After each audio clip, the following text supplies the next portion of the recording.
समस्त को praise the Lord. मुझे रास्ता आसुवा समय प्रभु मत गोटे शिक्षा देले एवं मु गोटे विषय नहीं आपन कहवाक चाहे एवं आपण देखिपे यही जंगल रे वर्तमान निया लगी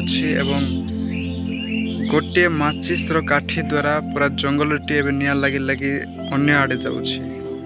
तो मो प्रिय लोक मैंने मुझे चाहे आज आम जीवन मध्य गोटे छोटे पाप आम जीवन को नष्ट करें।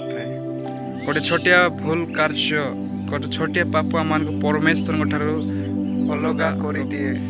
तो मो प्रिय लोक मैंने मुझे चाहे वाक्य प्रकार लिखा जाए याकूब 4:17 पदरे जदि आम जानी भूल कार्य करुछु ताहले पाप सृष्टि हुए।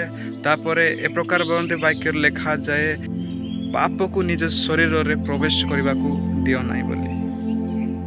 मो प्रिय लोक मैंने मुझे कहवाक चाहे जदि गोटे माचिस द्वारा पूरा जंगल टिक निया लगी जाए तो छोटिया पाप मत आम को परमेश्वर ठार अलग रखी था। मो प्रिय लोक मैंने तो आम मैंने पाप नक परमेश्वर निकटवर्ती होगा एवं धन्यवाद करवा।